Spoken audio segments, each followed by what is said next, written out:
날이 많이 따뜻해졌습니다.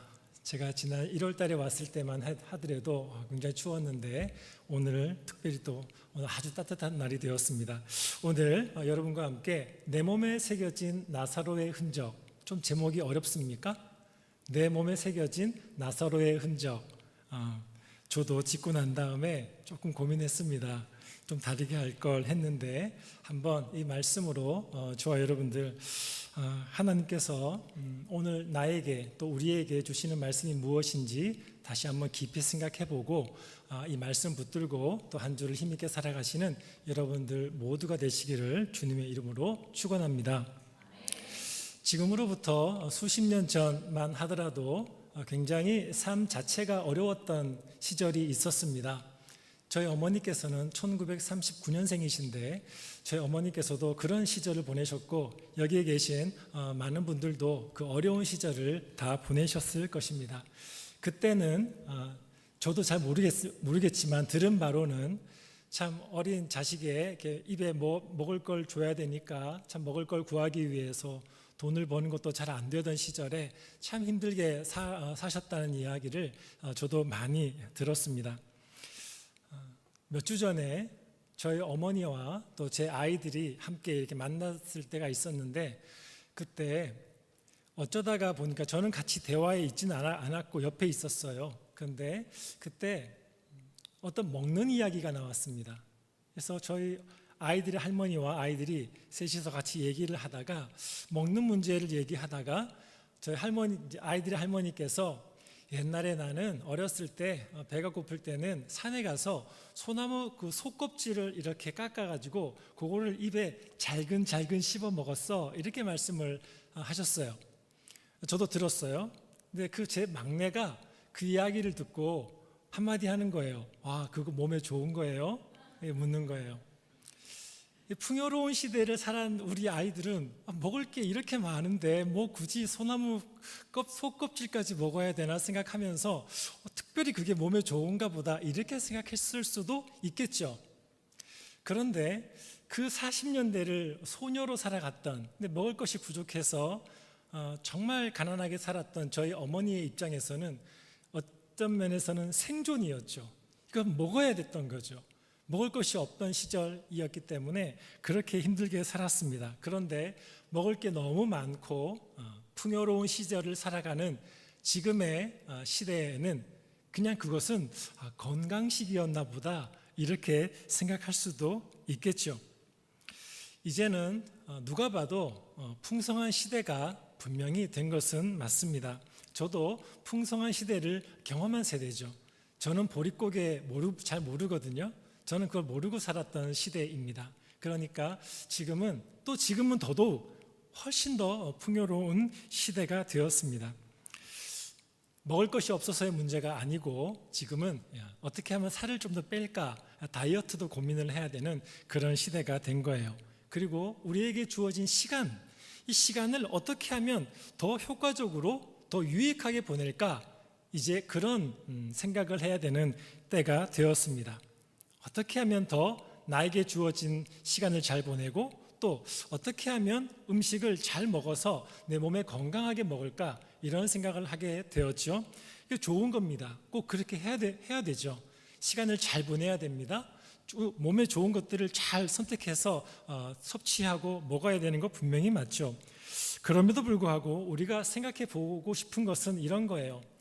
그 과거의 배고픔과 그 가난이 사라졌습니다. 그러면 그 배고픔과 가난이 사라진 그 자리에 이제 평안과 행복이 들어왔는가?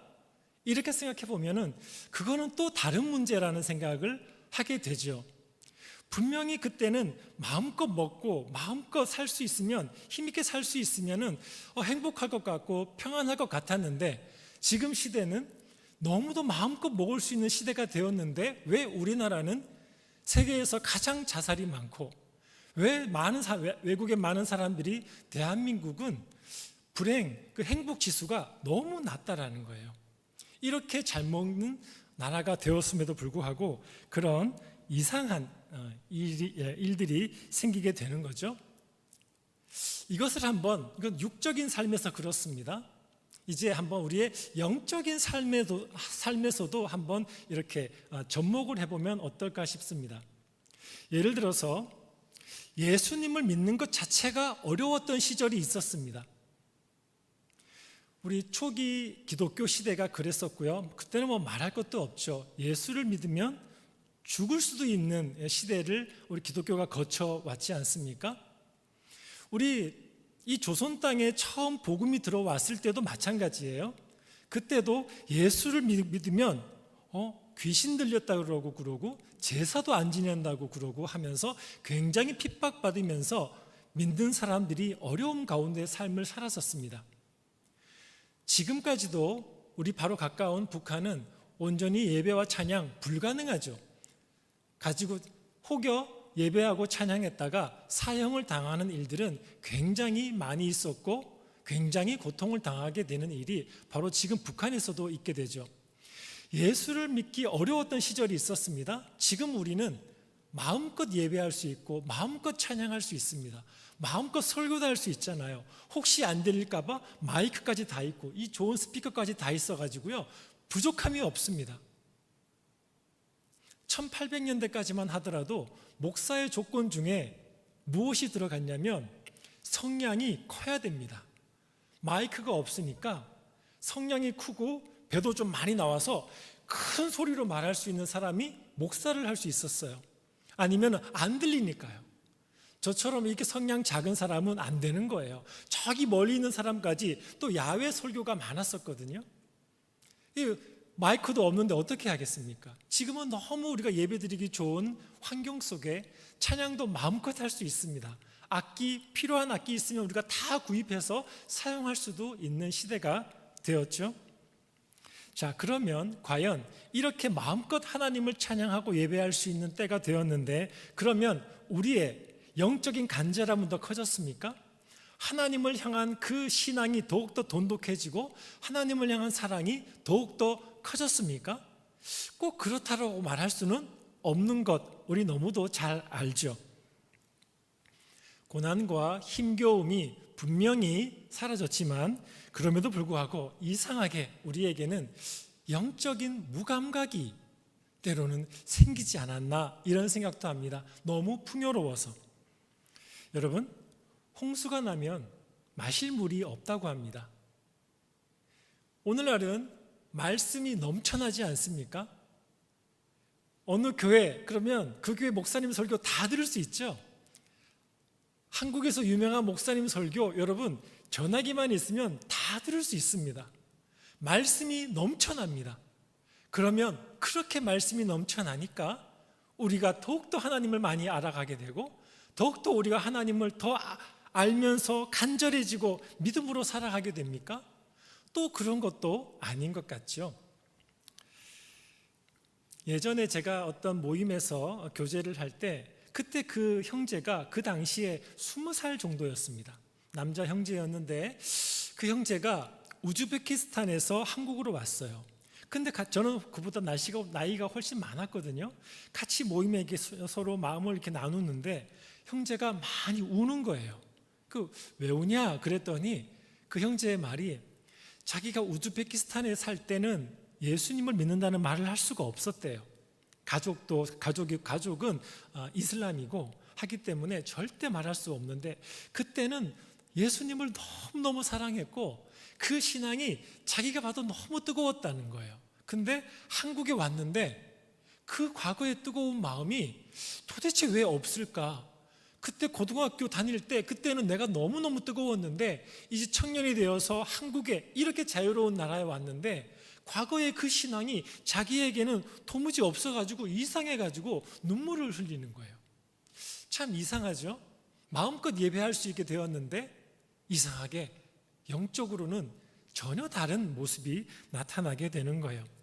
오늘 말씀을 통해서 우리가 배우게 되는 것은 우리의 마음이 이상하게 좋은 환경 속에서 자꾸만 뭔가에 빼앗기는 일들이 있다라는 것을 우리가 배우게 돼요. 오늘 말씀에서 두 사람이 나옵니다. 여러분들이 너무도 잘 아시는 말씀입니다. 한 사람은 부자이고 한 사람은 거지인데 그 사람의 이름은 나사로입니다. 이 부자는 굉장히 부자였던 것 같아요. 좋은 옷을 입습니다. 굉장히 좋은 옷을 입고 매일 잔치합니다. 근데 매일 잔치하는데 혼자 잔치하겠어요? 사람들을 매일 초대하겠죠. 그리고 그 매일 잔치를 베푸는데 돈도 부족하지 않습니다. 너무도 풍족하게 살아갑니다. 한쪽 귀퉁이에 그 대문 앞에는 거지 나사로가 있습니다. 이 거지는 몸도 불편했던 것 같습니다. 그래서 버려졌습니다. 버려져서 거기서 혹시 어떻게 먹을 것을 구할 수 있을까? 혹시 저 잔치에서 버려지는 음식을 먹을 수 있지 않을까라는 생각을 하면서 거기에서 기다리고 있었던 것 같아요. 근데 사람들은 안 오고 개가 왔죠. 개가 와서 그 몸에 있는 상처를 혀로 핥습니다. 그런데 개가 혀로 핥는데 그것을 제지하지 못할 정도로 몸이 허약했던 것 같습니다. 아무것도 할 수 없는 존재죠. 여러분, 나사로의 이름의 뜻이 뭔지 아십니까? 하나님이 도우신다라는 뜻입니다. 그런데 사람들은 아무도 돕지 않습니다. 심지어 그 돈 많은 부자도 하나도 안 도와주고 본체만체 한 것 같습니다. 오늘 말씀에는 나오진 않지만 우리가 나사로의 결말을 통해서 우리가 추론해 볼 수 있는 것은 있습니다. 그의 마지막은 결국에 아브라함의 품에 안긴, 즉 천국에 가게 되었어요. 이것을 가지고 우리는 추론해 볼 수 있습니다. 나사로는 자신의 이름의 뜻에 맞게 이 모든 상황과 환경 속에서도 하나님이 나를 도우실 줄 알고 끝까지 하나님을 의지하는 믿음을 가지고 있었던 것이죠. 절망 가운데서도 그가 하나님을 붙드는 그 의지는 결코 꺾이지 않았다. 이렇게 충분히 추론해 볼 수가 있습니다. 여러분, 인생에는 두 가지 인생이 있다, 이렇게 생각해 볼 수 있어요. 오늘 말씀 통해서 두 사람이 나오는데, 즉 두 가지 인생이 있다, 이렇게 생각할 수가 있습니다. 아무도 나사로처럼 되고 싶은 사람은 없습니다. 그럴 필요도 분명히 없죠. 예수님께서 왜 우리에게 이런 말씀을 해 주실까? 세상이 우리에게 말하는 복이 있죠. 세상이 말하는 복은 뭐예요? 분명히 이 부자와 같은 복입니다. 좋은 옷을 입고 좋은 것을 갖고 매일 잔치하고 호화롭게 살아가는데 부족함이 없는 삶, 세상이 말하는 복이 분명합니다. 나쁜 거예요? 나쁜 거 아닙니다. 그렇죠? 감사한 거예요. 감사한 거예요. 이 귀한 것들을 잘 사용하면 되는 것이죠. 그런데 꼭 기억해야 되는 게 뭐예요? 이 모든 것들이, 세상에서 말하는 이 귀한 복들이 끝나는 날이 있다는 거예요. 그것을 기억하라는 거예요. 다 좋지만 반드시 끝나는 어떤 날이 있는데 그게 언젠가요? 죽음이죠. 바로 죽음의 그 순간에 모든 것이 끝나고 이 다음 세상으로 살아가게 된다는 거예요. 여러분, 우리 인생의 가장 큰 문제가 뭘까 할 때 저는 늘 이렇게 생각해요. 제가 예전에 인생의 가장 큰 문제가 뭘까? 그래, 우리가 죄인이라는 게 문제지, 이런 생각 하잖아요. 근데 제가 어느 날 인생의 가장 큰 문제가 뭐지? 이렇게 생각을 할 때 제 스스로 이런 생각이 드는 거예요. 한 번 태어나면은 영원히 사는 것이 문제라는 거예요. 우리가 육체가 사라져버리게 되는 그런 날이 있으면 좋은데, 육체 영혼 다 사라져버리면 좋은데 그런 일이 없어요. 반드시 사람이 태어나면은 끝까지 영원히 살아가게 되는 것이 문제인 거라고 저는 생각을 하게 되었습니다. 이 땅에서 말하는 그 복이라 할지라도 여러분, 그 모든 것들이 끝나는 날이 있고 그 이후에 영원한 삶이 우리를 기다리고 있는 것이죠. 이 부자는 너무너무 잘 살았습니다. 즉, 이 부자는 다만 보이는 것을 보면서 살았어요. 내 눈에 보이는 것을 제일 중요하게 여기면서 살았습니다. 그러나 나사로는 보이지 않는 것을 의지하고 보이지 않는 하나님을 의지하면서 살았던 인생입니다. 그러나 그들에게는 죽음이라고 하는 이 과정을 거쳐서 전혀 다른 결론으로 나아가게 되죠. 나사로는 비참하게 살았습니다. 이 땅을 살아갈 때 아무에게도 사랑받지 못하고 아무에게도 관심받지 못했습니다. 죽은 이후에는 관심 받았겠습니까? 죽은 이후에도 아무도 이를 관심 가진 사람이 없었겠죠. 그의 시체가 어떻게 되었겠습니까? 버려졌겠죠. 아무도 없는, 사람들이 가지 않는 그런 공터에다가 그냥 갖다 버렸겠죠. 그러나 성경은 놀랍게도 사람들은 아무도 사랑해주지 않고 관심 가져주지 않았는데 아브라함이, 천사들이 그를 받들어서 아브라함 품으로 그를 옮겼습니다. 부자에게도 예외 없이 죽음이 찾아왔습니다. 조금 더 좋은 걸 먹고 몸 관리를 좀 더 했을 수도 있어서 조금 더 오래 살았을 수는 있겠죠. 그러나 그 부자에게도 여전히 죽음이 찾아왔습니다. 장례식은 분명히 화려했을 겁니다. 정말 화려한 장례식 여러분 보신 적 있으십니까? 한국에서는 화환이 많이 오면, 그 사람들이 많이 오면 화려한 장례식이라 이렇게 생각하잖아요. 맞죠? 제가 오래전에 모든 교육자들이 함께 중국에 단기 선교를 간 적이 있었습니다. 그때 한 겨울이었는데 새벽에 중국 길림에서 장춘까지 차를 타고 이동을 해야 했었는데요. 그때 새벽에, 아주 깜깜한 새벽에 출발했습니다. 영하 20도가 더 되는, 너무너무 추웠어요. 온 세상이 그냥 다 얼어붙은 그런 분위기였어요. 차를 타고 고속도로를 딱 들어갔는데 길이 막히는 거예요. 그래서 이 새벽에 길이 막혀요? 제가 물었더니 그 연변에 계시는 전도사님이신데 그분이 설명을 해주시는 거예요. 이렇게 고속도로가 이 시간에 길이 막히는 때는 한 가지 이유라는 거예요. 어느 유력한 분의 장례식이 있을 때, 장례식이 있으면은 그 장례식이 화려한 장례식이었다라고 말할 수 있는 거는 고속도로가 막혔다.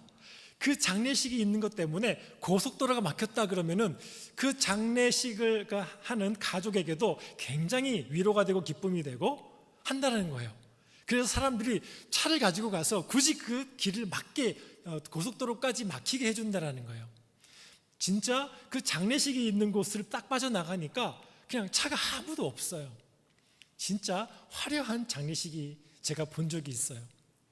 오늘 이 부자의 장례식도 그렇지 않았겠습니까? 분명히 많은 사람들이 왔을 것이고 울어주는 많은 사람들이 돈을 받고 고용되어서 돈도 좀 많이 울어주고 그런 장례식이었을 겁니다. 그런데 그것으로 끝났습니다. 그리고 그는 음부의 고통으로 들어가게 되죠. 여러분, 왜 이런 차이가 생기게 됩니까?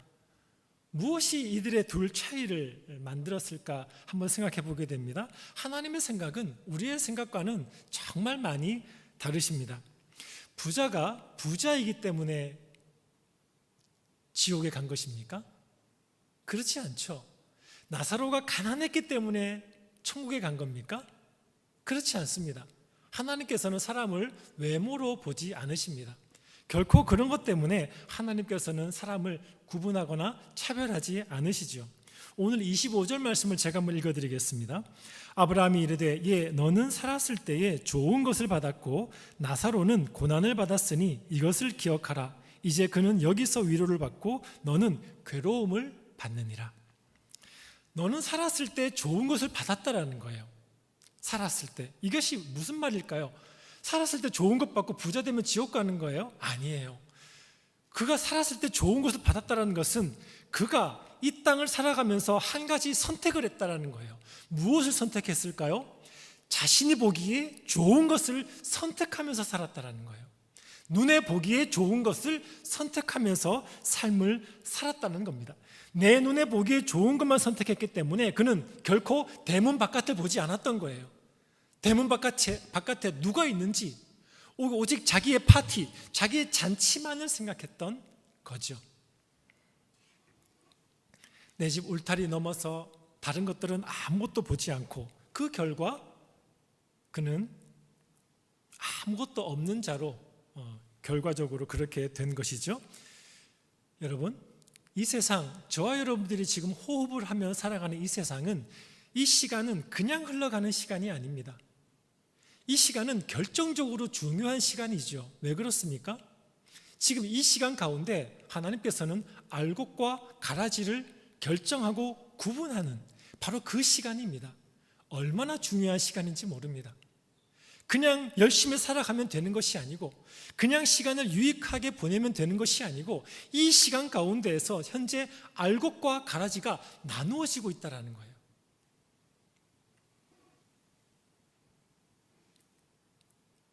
예수 그리스도께서 이 땅에 오시고 그 사건이, 십자가의 사건이 증거가 되고 전파됩니다.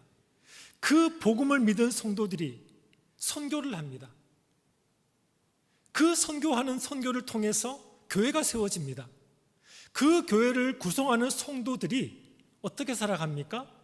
나의 원하는 대로가 아니라 아버지의 원하는 대로 삶을 살아갑니다. 예수님께서 십자가에 달리시기 전에 겟세마네 동산에서 기도하셨습니다. 예수님조차도 원하시는 것이 있으셨습니다. 근데 마지막에 뭐라고 기도하십니까? 나의 원대로 마옵시고 아버지의 원대로 하옵소서. 바로 그 예수의 고백이, 그 예수를 따르는 제자들의 고백이 당연히 되는 것이죠. 그래서 교회를 이루는 성도들은 똑같이 나의 원함이 다 있지만, 이렇게 되었으면 좋겠어요, 다 있지만, 그러나 아버지, 나의 원대로 마옵시고 아버지의 원대로 되어지기를 원합니다라고 하는 고백하는 성도들로 인해서 교회가 이루어지고 교회가 세워지고 하나님의 복음이 또다시 전해지기 시작한 것이죠. 주님께서 우리에게 말씀하시는 것은 분명합니다. 이 세상은 그림자라는 겁니다. 이 세상에 있는 아무리 좋은 곳이라 할지라도 그것은 잠시 잠깐이고, 반드시 이 세상을 살아가면서 너가 가지고 있는 모든 것을 다 사용해서 보화가 감추어진 밭을 사라는 거예요. 부자가 이걸 못한 거죠. 부자는 이 땅을 살아가면서 선택한 거예요. 아니, 나는 그렇게 살지 않을 거야. 나는 내 눈에 보기에 좋은 대로 잔치하면서 사람들을 모아서 좋은 옷도 입고 여행 다니면서 나는 그렇게만 살 거야 라고 그는 결정을 했고 선택을 했고, 결국 그는 음부의 고통을 당하게 된 것이죠. 100년이 넘은 전, 여러분들이 너무도 잘 아시는 타이타닉호를 기억하시죠? 1912년도에 그 타이타닉호, 그 타이타닉이란 말은 타이탄 혹은 티탄이라는 말에서 왔는데 신의 이름입니다. 그 신은 거대한 신이에요. 왜냐하면 그 1912년도 그때까지는 그렇게 큰, 사람이 지은 것 중에 그렇게 큰 게 없었거든요. 가장 컸습니다. 배 중에 가장 컸던 거예요. 그러니까 이 배의 이름을 뭘로 할까? 거대한 신, 이렇게 말하자. 그래서 타이탄, 그래서 타이타닉 이렇게 말한 거예요. 그래서 처음 출발했습니다. 이제 처음 항해해요. 영국에서 출발해서 미국 가는 거죠. 거기에는 굉장히 최고의 부자들도 탔었고요, 정말 가난한 사람들도 탔었어요. 그 배가 가던 중에 그 사건에 대해서 전해져 오는 이야기에 따르면, 그 배가 사고가 나서 기울어지기 시작을 했을 때 어떤 사람들이 자기 방에 있는 보석함을 가지러 갔다는 거예요. 근데 그 사람은 구명보트를 못한 사건이 있었다는 거예요. 어떤 사람들의 증언에 의하면 어떤 가난한 사람, 저 아래쪽에 있었던 사람은 그 부유한 사람들이 머무는 곳에 가서 보니까 최고급 와인이 있었다는 거예요. 그래서 최고급 포도주를 먹으러 들어갔다가 구명보트를 못한 사람들이 있었다는 거예요. 여러분, 그들은 한 가지만 생각했어야 했죠. 뭐예요? 구명보트예요. 탈출이었습니다. 그러나 당장 자신들의 눈에 보이는, 이것만 있으면 내가 너무 행복하겠는데, 바로 그것을 쫓아갔다가 결국에 진짜 가져야 할 그 구명보트를 갖지 못하게 된 것이죠. 바로 부자의 모습입니다. 부자가 그렇게 산 것이죠. 여러분, 부자가 믿음의 눈, 영적인 눈을 가졌다면 무엇을 보아야 했었습니까? 그는 나사로를 통해서, 나사로는 하나님께서 나에게 주시는 경고다, 이 나사로는 하나님께서 나에게 주신 기회다, 이렇게 생각할 수 있었어야 했습니다. 왜 그렇습니까? 나사로를 바라보면서, 나사로가 지금 고통 가운데 있습니다. 배고파하고 있습니다. 목말라하고 있지 않습니까? 상처 때문에 힘들어하고 있습니다. 자기는 부유합니다. 가진 것이 너무 많습니다. 그러면 저 나사로를 바라보면서 믿음의 눈이 있고 영의 눈이 있었다면 그 부자는 나의 이 부유함이 나사로를 도울 수 있는 도구가 될 수 있겠구나라고 생각했어야 했습니다. 그런데 그 생각을 하지 못했어요. 또 동시에 나사로를 바라보면서 자기의 영혼을 바라보았어야 했습니다. 나사로는 지금 그렇게 힘들고 가난하고 어려운 가운데, 고통 가운데 있지만 자기 자신을 바라보면서 그럼 나의 영은 부요한가? 내 겉으로 드러나는 모습은 이렇게 부요하지만 나의 마음은, 나의 영은, 나의 심령은 부유한가 가난한가? 혹시 나의 영이 저렇게 가난한 것은 아닌가? 볼 수 있어야 했던 것이죠. 그런데 보지 못했던 거예요. 영의 눈이 닫혀 있었던 거예요. 예수님께서 마태복음 10장에서 말씀하셨습니다. 이 작은 자 중 하나에게 냉수 한 그릇이라도 주면 결단코 상을 잃지 않을 것이다. 정말 맞는 말씀 아닙니까? 이 부자는 보았어야 했어요. 냉수 한 그릇을 줄 수 있어야 했습니다. 그런데 주지 못합니다. 닫혀 있는 것이죠. 나사로라고 하는 그 모습을 보면서 자신의 영혼의 상태를 볼 수 있어야 했습니다. 그러나 그것을 보기에는 자기는 너무 부요했습니다. 주님께서 계시록 3장에서 라오디게아 교회를 향해서 말씀을 하시면서 이렇게 말씀하십니다.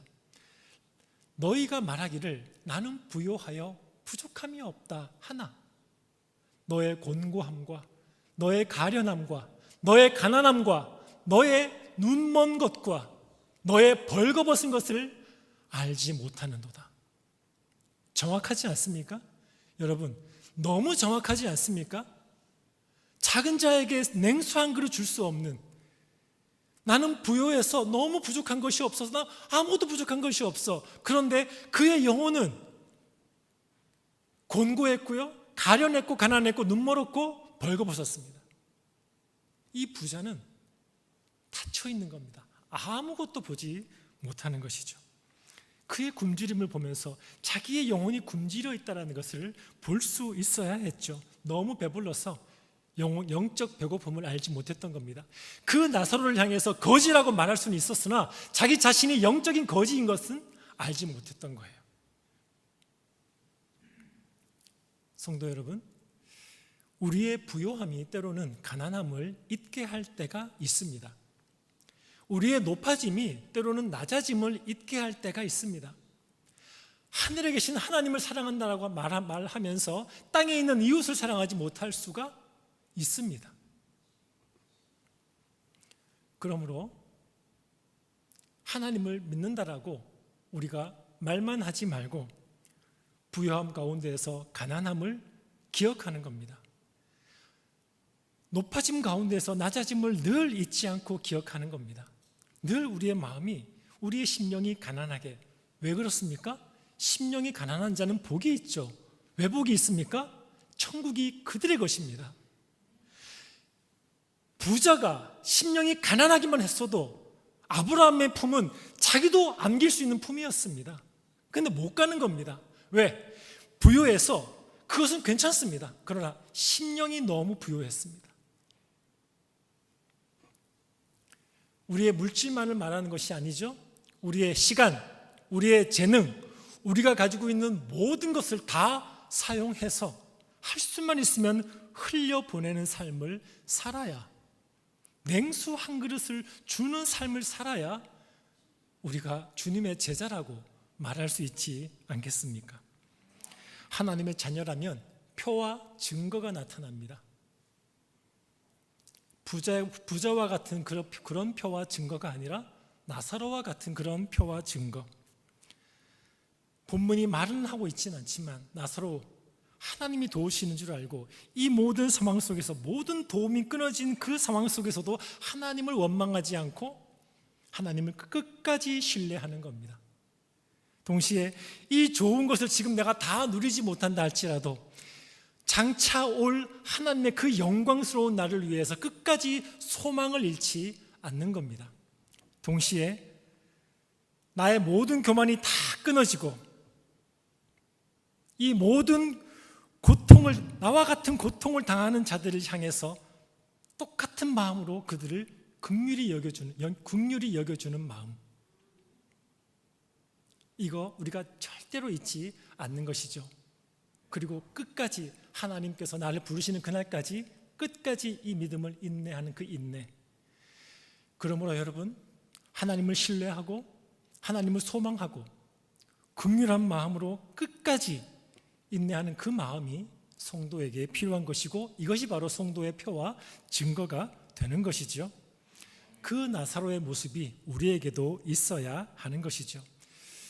사랑하는 성도 여러분, 우리도 때로는 실패자처럼 그런 상황에 처해질 때가 있지 않습니까? 나사로가 그렇게 버려진 채 있는 그 자리가 때로는 우리도 이 땅을 살아가면서 그런 경험하게 되지 않습니까? 그런 경험을 할 때 어떻게 하라는 거예요? 하나님이 나를 도우신다.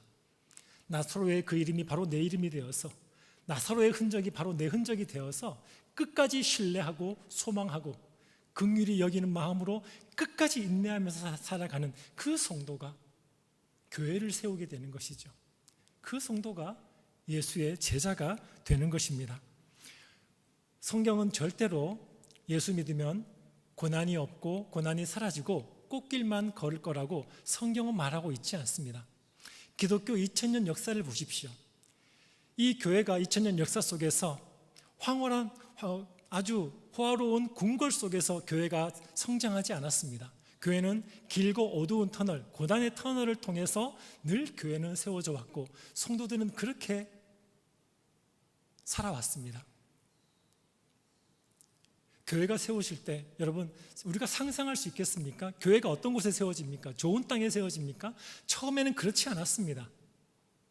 지하 무덤, 그들의 말로 카타쿰. 여러분, 지하 무덤, 죽은 시체를 갖다 놓는 곳이 교회가 될 줄 누가 알았습니까? 그 비참하고 그 더러운 곳이, 그것조차도 교회로 바꿔버리는 것이 성도였습니다. 우리가 무엇을 핑계할 수 있겠습니까? 우리에게 무엇을 핑계 삼아서 나는 그래서 할 수 없었습니다라고 우리가 말할 수 있겠습니까? 기독교 2000년 역사 속에서 늘 교회는 고통과 고난과 박해와 핍박 속에서 뿌리를 내려왔습니다. 가뭄이 들면 나무가 뿌리를 깊이 내린다고 합니다. 마찬가지로 교회도 핍박과 가뭄 속에서 그러한 땅속 더 깊이 믿음의 뿌리를 내려서 그 어떠한 핍박과 박해 속에서도 흔들리지 않았던 교회였습니다. 교회가 올바로 세워지는 때는 언제나 돈 많고 성공할 때가 아니었습니다. 핍박받고 쫓겨나고. 여러분, 청교도 시절을 기억하십니까? 우리 청교도 목사님들의 설교들을 많이 목사들이 인용하면서 말합니다. 그때가 왜 그렇게 영적으로 풍성했을까? 이유는 한 가지밖에 없습니다. 그 청교도 목사들 대부분 다 쫓겨났습니다. 제가 너무도 좋아하고 사랑하는 리차드 박스터 목사님, 너무도 탁월한 목사님이지만 쫓겨나서 저 사람들이 잘 알지도 못하는 시골에서 목회했습니다. 그러나 지금은 그의 그 책을 읽으면서 많은 성도들이, 목사들이 도움을 받습니다. 그러한 핍박과 박해 속에서 교회는 언제나 세워져 왔던 것이죠. 사랑하는 성도 여러분, 나사로의 흔적을 잊지 않는 겁니다. 나사로가 누워있던 자리, 그 자리가 바로 때로는 나의 자리인 줄 알고 우리가 그렇게 살아가는 것이죠.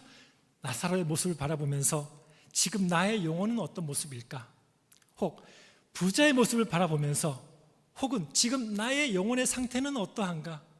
혹시 하나님께서 나에게 주시는 경고와 기회를 내가 놓치고 있는 것은 아닐까? 우리가 생각해 보아야 하는 겁니다. 이것이 성도의 표와 증거인 것이죠.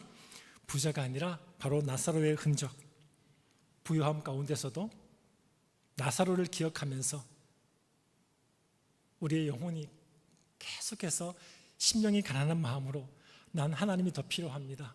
난 예수님이 더 필요합니다. 그 마음으로 기도하고 그 마음으로 교회를 섬기고 이웃을 섬기고 내 삶을 살아가는 것, 그것이 우리에게 너무 필요한 것이죠. 지금 여러분 가운데에는 어쩌면 사망의 음침한 골짜기를 지나고 있는 분들이 있을지도 모르겠습니다. 우리 모두 그런 경험 있지 않습니까? 또 앞으로도 경험할 수 있습니다. 그 모든 상황 속에서 어떻게 하라는 거예요? 나사로의 그 자리를 꼭 기억해서 언제나 내가 하나님의 그 은혜 안에 있어야지, 심령이 가난한 마음으로 있어야지, 그 마음 붙들고 살아가시는 우리 모두가 되기를 주님의 이름으로 축원합니다. 아멘. 기도하시겠습니다. 하나님 아버지 감사합니다. 이 시간 우리 주님의 말씀을 한번 생각해 보면서 우리의 자신을 주님의 말씀 앞에 세워봅니다.